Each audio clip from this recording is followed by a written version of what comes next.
बातमी केज ऐवजी वाल्मिक कराडची सुनावणी आता बीड जिल्हा सत्र न्यायालयामध्ये होणार आहे। कराडच्या रिमांडची सुनावणी आता बीड कोर्टात होणार असल्याचं कळतंय।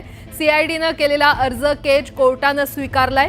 सुरक्षेच्या कारणास्तव कराडला बीड कोर्टात हजर करण्यात येणार आहे आणि त्यामुळे आता कराडला पुन्हा एकदा बीड इथे नेण्यात येणार आहे। तर आपण पाहतोय कराडच्या रिमांडची सुनावणी आता बीड कोर्टामध्ये होणार आहे। सीआयडीने या संदर्भातला अर्ज केला होता आणि तो आता कोर्टाने स्वीकारलेला आहे आणि त्यामुळे कराडचा पाय आणखीनच खोलत जाण्याची शक्यता आहे। केज कोर्टात कराडला आता हजर करणार नाही, बीड कोर्टात त्याला हजर करण्यात येणार आहे। सुरक्षेच्या कारणास्तव हा निर्णय घेण्यात आलेला आहे आणि या संदर्भात अधिक माहिती देत आहेत आमचे प्रतिनिधी बालाजी निरफळ आपल्यासोबत जोडले गेलेले आहेत। बालाजी, आतापर्यंतचे काय update? Prajakta Kej police station मध्ये वाल्मिक कराडला हजर केलं। मोका अंतर्गत जो गुन्हा दाखल झाला आहे त्यानुसार त्याला तिथं जी अटक आहे ती दाखवण्यात आली। त्यानंतर जी केज कोर्टात त्याच्यावरती जी सुनावणी होणार होती, मोका कुठल्या कारणानं मोका लावण्यात आलेला आहे त्याची कागदपत्र कोर्टात दिली जाणार होती व त्यावरती सुनावणी देखील होणार होती। मात्र अचानक जो आहे तो केज कोर्टाची सुनावणी आपली बीडकडे वर्ग करण्यात आलेली, बीडला जी आहे ती सुनावणी होणार आहे।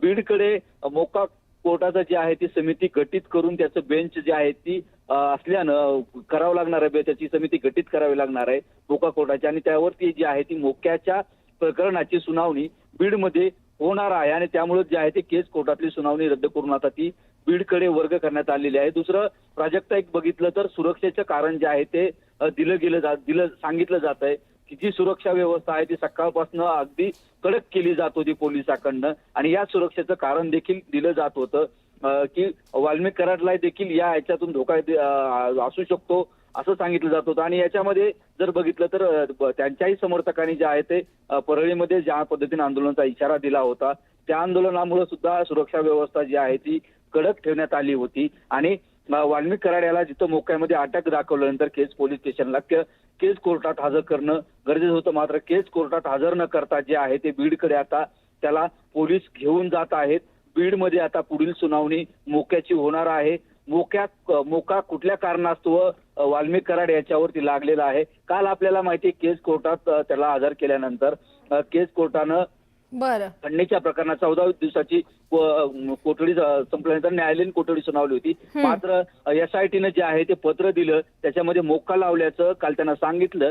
मात्र त्यावेळी पत्र देताना कुठल्या कारणानं हा मोका लावण्यात आलेला आहे, कुठल्या कलमानं लावण्यात आला हे स्पष्ट होत नव्हतं, त्यामुळे त्याला कोर्टापुढे आज हजर करण्यात येणार होतं। मात्र सुरक्षेच्या कारणास्तव आणि सीआयडीने मागणी केल्यामुळे आता त्याला बीड कोर्टामध्ये हजर करण्यात येणार आहे। त्या संदर्भातले अपडेट तुमच्याकडून वेळोवेळी घेत राहू। बालाजी, तुर्तास धन्यवाद या सविस्तर माहितीसाठी। वाल्मिक कराड याला खुनाच्या गुन्ह्यात तपासासाठी ताब्यात देण्याची मागणी सीआयडीने केली आहे। सीआयडीने बीड कारागृहातून वाल्मिक कराड याचा ताबा खुनाच्या गुन्ह्याच्या तपासासाठी मागितल्याचं पत्र न्यूज 18 लोकमतच्या हाती लागलंय। वाल्मिक कराड याचा खुनाच्या गुन्ह्यात सहभाग असल्याचा सीआयडीला संशय आहे आणि यातूनच वाल्मिक कराडचा खुनाच्या गुन्ह्यात तपास करण्यासाठी सीआयडीने मागणी केलेली आहे। तर कराडच्या हत्येच्या गुन्ह्यात सहभाग असल्याचा संशय असल्यामुळे ही मागणी सीआयडी कडून करण्यात आलेली आहे। हत्येच्या गुन्ह्यात तपास करण्यासाठी सीआयडीने ही मागणी केलेली आहे। मोठी अपडेट आपण पाहतोय। वाल्मिक कराड याला खुनाच्या गुन्ह्यात तपासासाठी ताब्यात देण्याची मागणी सीआयडीने केलेली आहे आणि या संदर्भात अधिक माहिती देत आहेत आमचे प्रतिनिधी लक्ष्मण घाटोळ आपल्यासोबत जोडले गेलेले आहेत। लक्ष्मण, वाल्मिक कराड याला खुनाच्या गुन्ह्यात तपासासाठी ताब्यात देण्याची मागणी सीआयडी कडून करण्यात आलेली आहे, त्या संदर्भातले काय अपडेट? आपण जर बघितलं या प्रकरणामध्ये 2 विविध गुन्हे जे आहेत ते दाखल झालेले आहेत। वाल्मिक कराडवर जो गुन्हा दाखल करण्यात आलेला होता ज्यामध्ये त्याला 15 दिवसांची पोलीस कोठडी होती, तो गुन्हा होता खंडणीतला। आता जो मसाजोग परिसरामध्ये जी पवन चक्कीची जी कंपनीकडे जी काही खंडणी मागितली त्या खंडणीच्या प्रकरणामधला तो गुन्हा होता आणि त्यामध्ये त्याला 15 दिवसांची पोलीस कोठडी मिळाली होती। ही पोलीस कोठडी संपताच या वाल्मिक कराडवरती मकोका अंतर्गत दाखल करण्याचा त्याचा आणि त्यानंतर वाल्मिक कराड जो आहे त्याचा संतोष देशमुख जो आहे त्याचा या हत्येच्या प्रकरणाशी संबंध काय आहे असा प्रश्न निर्माण झाला। मात्र एक पत्र न्यूज 18 लोकमतच्या हातामध्ये आलेलं आहे। हे पत्र गुन्हे अन्वेषण विभाग संभाजीनगर यांनी तुरुंग अधिकारी बीड यांना ते पत्र दिलेलं आहे आणि त्या पत्रामध्ये ते असं म्हणत आहे की 103चा जो नवा 2023चा जो भारतीय दंड संहिता कलम जो आहे 103 अर्थात 302 पूर्वीचा या खुनाच्या गुन्ह्यामध्ये वाल्मिक कराडचा सहभाग आहे का हे तपासायचं आहे आणि तो कुठपर्यंत त्याचा सहभाग आहे हे सगळं तपासायचं आहे आणि त्यासाठी वाल्मिक कराडचा ताबा आम्हाला हवा आहे आणि त्यासाठीच हे पत्र जे आहे त्यांनी तुरुंग अधिकाऱ्यांना दिलं। त्यानंतर तुरुंग अधिकाऱ्यांना हे पत्र दिल्यानंतर त्या पाटील नावाच्या एक महिला अप्पर अधीक्षक आहेत संभाजीनगरच्या, त्यांनी त्याला त्या ठिकाणून ताब्यात घेतलं आणि त्यांना वाल्मिक कराडला घेऊन त्या केसमध्ये आल्या आणि त्या ठिकाणी केस पोलीस ठाण्यामध्ये या सगळ्या प्रकरणाची प्रक्रिया पार पडल्यानंतर त्याला पुन्हा आता बीडमध्ये घेऊन नेलं जाते वाल्मिक कराडला। त्यामुळे वाल्मिक कराडवरती केस पोलीस ठाण्यामध्ये जी प्रक्रिया केली गेली ती खुनाच्या गुन्ह्याच्या संदर्भात होती का असा सगळा प्रश्न या निमित्ताने उपस्थित केला जातोय। जे खुनाच्या गुन्हा संतोष देशमुख जे सरपंच आहेत त्यांचा जो खून झाला, त्यांची जी निर्गुण हत्या झाली, त्या हत्यामध्ये यापूर्वीचे आरोपी अटक करण्यात आलेले आहे, संशयित आहेत।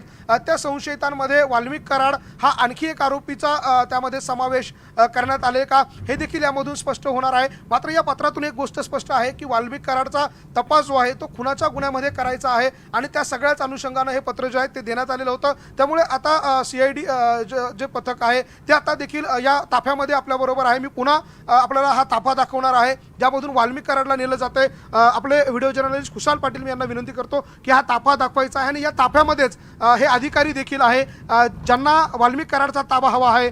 त्या वाल्मिक कराडच्या ताब्यासाठी सकाळी 9 वाजेपासून हे सगळे अधिकारी जे आहेत ते बीडच्या तुरुंग अधिकाऱ्यांशी चर्चा करत होते, त्यांना ते पत्रव्यवहार करत होते आणि त्यानंतर त्यांचा पत्रव्यवहार पूर्ण झाल्यानंतर त्याला बाहेर काढलं, इकडे केसमध्ये आणण्यात आलं आणि तिकडून पुन्हा आता त्याला बीडला नेलं जात आहे। त्यामुळे इथून नेल्यानंतर वाल्मिक कराडची चौकशी नेमकी कशी होती हे बघणं महत्त्वाचं असणार आहे। मात्र एक सगळ्यात महत्त्वाची बाब ती म्हणजे संतोष देशमुख यांच्या कुटुंबियांची जी मागणी होती, सुरेश दस यांची जी मागणी होती, ज्या वेळेला जी आंदोलन झाली, अनेक लोकांनी जी आंदोलन रस्त्यावर उतरून केली, ती आंदोलनाचा सार हाच होता की वाल्मिक कराडचा खुनाच्या गुन्ह्यामध्ये सहभाग आहे, त्याच्यावरती 302चा कलम लावावं, त्याला खुनाच्या गुन्ह्यामध्ये अटक करावी, अशा प्रकारची स्वरूपाची जी मागणी होती ती मागणी कुठेतरी पूर्ण होताना दिसते। असं सगळं चित्र हे सगळं पत्र बघितल्यानंतर स्पष्ट होतंय। लक्ष्मण, वेळोवेळी अपडेट घेत राहू। तुर्तास धन्यवाद या सविस्तर माहितीसाठी। एक महत्त्वाची बातमी आहे, वाल्मिक कराड याला खुनाच्या गुन्ह्यात तपासाकरता CIDच्या ताब्यात देण्याची CIDनं मागणी केलेली आहे। CIDनं बीड कारागृहातून वाल्मिक कराड याचा ताबा मागितलाय, खुनाच्या गुन्ह्याच्या तपासाकरता ताबा मागितलेला आहे। तसं पत्र न्यूज 18 लोकमतच्या हाती आलंय। म्हणजे CIDनं बीडमध्ये जे पत्र दिलंय, जी मागणी केली आहे ते कागदपत्र न्यूज 18 लोकमतच्या हाती आलेत। वाल्मिक कराड याचा खुनाच्या गुन्ह्यात सहभाग असल्याचा CIDला संशय आहे। यातूनच वाल्मिक कराड याचा खुनाच्या गुन्ह्यात तपास करण्याकरता CIDची मागणी होती आहे। सरपंच संतोष देशमुख यांच्या हत्येप्रकरणी दाखल खुनाच्या गुन्ह्यात वाल्मिक कराडला आरोपी केलं जाऊ शकतं, त्याआधी तपास होणं गरजेचं आहे आणि म्हणून CID त्याचा ताबा मागतंय। तशी मागणी बीडच्या कोर्टात करण्यात आलेली आहे। वाल्मिक कराड याला हत्येच्या म्हणजे मकोका लावण्यात आलाय हत्येसंदर्भातल्या गुन्ह्यात आणि त्यासाठी त्याची अधिक चौकशी करण्याकरता त्याचा ताबा CIDला हवा आहे। सध्या SITच्या ताब्यात आहे। SITने केज कोर्टामध्ये असं म्हटलं होतं की सुरक्षेच्या कारणास्तव आणि इतर अनेक कारणांमुळे बीडमध्ये त्याच्या रिमांड संदर्भातली सुनावणी व्हावी, त्यानुसार बीडला पुन्हा वाल्मिक कराड याला नेलं गेलेलं आहे आणि पुढच्या 1-1.5 तासामध्ये तो वाल्मिक कराडचा ताफा हा बीड कोर्टामध्ये पोहोचेल। आमचे प्रतिनिधी लक्ष्मण घाटोळ यांना विचारूया। लक्ष्मण, काय अपडेट आहे? सुवर्ण, एक पत्र जे आहे ते आपल्या हातामध्ये आहे। हे पत्र दिलेलं आहे राज्य गुन्हे अन्वेषण विभाग छत्रपती संभाजीनगर आणि त्याच्या अप्पर पोलीस अधीक्षक आहे किरण पाटील यांनी हे पत्र जे आहे ते तुरुंग अधिकाऱ्यांना दिलेलं होतं बीडच्या आणि त्यामध्ये त्यांनी म्हटलेलं होतं की वाल्मिक कराडाचा ताबा आम्हाला हवा आहे। याचं कारण असं आहे की जो 103 अर्थात जो खुनाचा गुन्हा दाखल करण्यात आलेला आहे केज पोलीस ठाण्याच्या अंतर्गत संतोष देशमुखचा। त्या प्रकरणामध्ये वाल्मिक कराड याचा देखील सहभाग असल्याचा संशय या सगळ्यामध्ये आहे आणि जो मकोका लावण्यात आलेला आहे वाल्मिक कराडवर तो देखील याच खुनाच्या गुन्ह्याच्या अनुषंगाने लावण्यात आलेला होता आणि त्यामुळे वाल्मिक कराडवरती खुनाच्या गुन्ह्यामध्ये वाल्मिक कराडचा सहभाग आहे आणि त्यामध्ये त्याचा सहभाग असावा अशा प्रकारची मागणी संतोष देशमुख याच्या कुटुंबियांची होती, नातेवाईकांची होती आणि गेले काही दिवस जे आंदोलनं मोर्चे झाले त्यामध्ये देखील असंच मागणी होती की संतोष देशमुखच्या हत्या प्रकरणामध्ये वाल्मिक कराडचा सहभाग आहे आणि त्याला देखील या खुनाच्या गुन्ह्यामध्ये आरोपी करावं अशा प्रकारची त्यांची मागणी होती आणि हे सगळं जे आहे चित्र त्याच दिशेने जात असल्याचं आपल्याला पाहायला मिळते। वाल्मिक कराडचा या खुनाच्या गुन्ह्यामध्ये सहभाग आहे की नाही या सगळ्याचा तपास करण्यासाठी आता CID अर्थात हे पत्र जे आहे ते दिलेलं आहे तुरुंग अधिकाऱ्यांना आणि त्याच सगळ्या अनुषंगानं काही वेळापूर्वी वाल्मिक कराडला बीड कारागृहातून काढून केज पोलीस ठाण्यामध्ये आणण्यात आलेलं होतं। त्या ठिकाणी काही नोंदी ज्या आहे त्या वाल्मिक कराडकडून करून घेण्यात आलेल्या आहे। त्यामुळे वाल्मिक कराडवर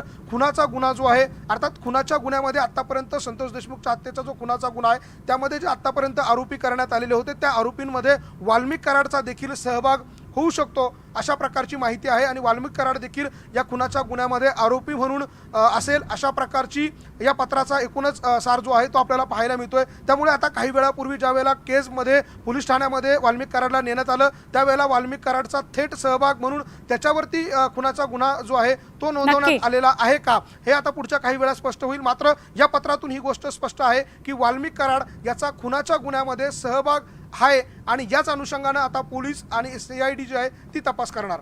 नक्की, धन्यवाद लक्ष्मण माहिती दिल्याबद्दल। या वाल्मिक कराडची ताजी माहिती काही क्षणाला आपल्यापर्यंत पोहोचती आहे। सरपंच संतोष देशमुख हत्या प्रकरणामध्ये वाल्मिक कराड याला 302 अंतर्गत मकोका लागला आणि त्यानंतर वेगवान स्वरूपातल्या घडामोडी घडतायत।